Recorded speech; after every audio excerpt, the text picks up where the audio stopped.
बहुत समय पहले की बात है। एक छोटे से गांव में गोपाल नाम का एक गरीब किसान रहता था। गोपाल के पास बहुत थोड़ी जमीन थी, जिसे वो बहुत ही कठिनाई से जोतता था। वो बहुत मेहनती था और दिन रात खेतों में काम करता था। गोपाल के पास न तो कोई बड़े बड़े औजार थे और न ही कोई मदद करने वाला, लेकिन उसके दिल में केवल एक ही बात थी, मेहनत करने से कभी पीछे नहीं हटना चाहिए। गोपाल हर दिन सुबह सूरज निकलने से पहले उठ जाता और खेतों की ओर चल पड़ता। वह जानता था कि अगर उसने अपने खेतों में अच्छे से काम नहीं किया तो उसके परिवार को भूखा रहना पड़ेगा। वह दिन भर कड़ी धूप में काम करता और जब तक सूरज ढल नहीं जाता वो खेतों से घर नहीं लौटता। गोपाल के पास जितना भी अनाज होता वो उसे बेचकर कुछ पैसे कमा लेता और उसी से अपने परिवार का गुजारा करता। लेकिन इन पैसों से कभी भी उसकी जरूरतें पूरी नहीं हो पाती थी। वो हमेशा सोचता था कि अगर उसके पास थोड़ी सी और जमीन होती तो वह ज्यादा मेहनत करके अपने परिवार के लिए बेहतर जीवन जी सकता था। एक दिन गांव में एक व्यापारी आया जो अपनी फसलें बेचने के लिए शहर जा रहा था। उसने गोपाल से कहा, गोपाल भाई, अगर तुम मुझे अपनी जमीन का कुछ हिस्सा बेच दो तो मैं तुम्हें अच्छे पैसे दे सकता हूँ। इन पैसों से तुम कुछ और जमीन खरीद सकते हो और अपनी खेती को बढ़ा सकते हो।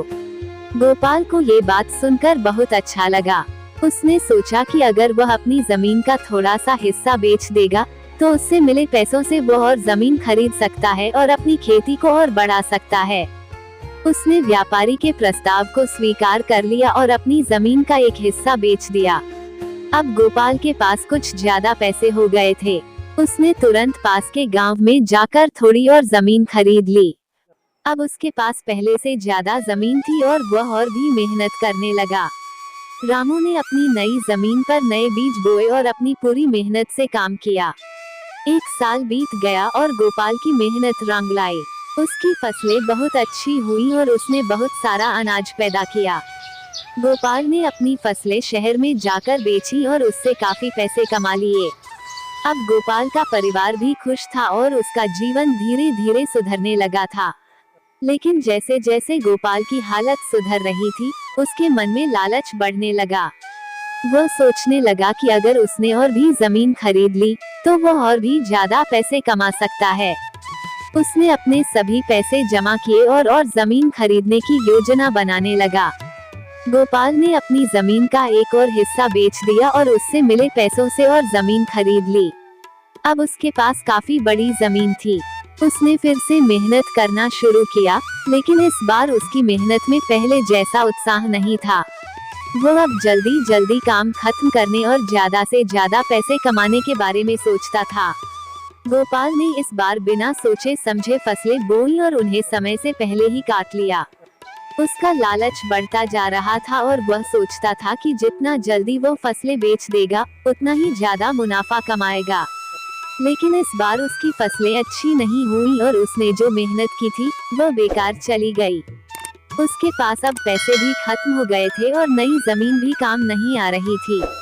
गोपाल को अब समझ में आ गया था कि उसने लालच में आकर अपनी मेहनत की कमाई को गंवा दिया है।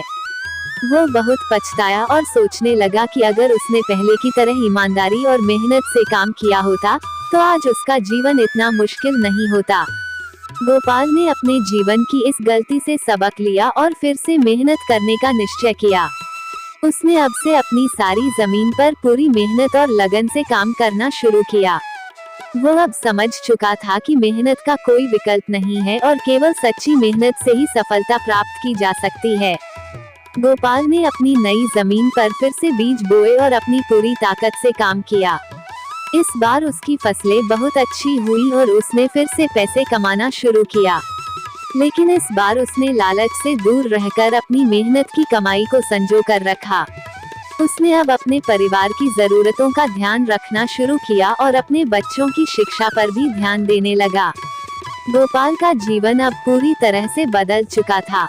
उसने मेहनत और ईमानदारी से काम करके अपने परिवार को खुशहाल बना लिया था। वह अब गांव में एक सम्मानित व्यक्ति बन गया था और लोग उसकी मेहनत और समर्पण की मिसाल देते थे। इस कहानी से हमें ये शिक्षा मिलती है कि मेहनत का कोई विकल्प नहीं होता और सच्ची मेहनत ही सफलता की कुंजी है। जब हम मेहनत करते हैं तो हमें उसके परिणाम में मिलने वाले फल को संजो कर रखना चाहिए और लालच से दूर रहना चाहिए। मेहनत और ईमानदारी से किया गया काम हमेशा हमें सफलता की ओर ले जाता है।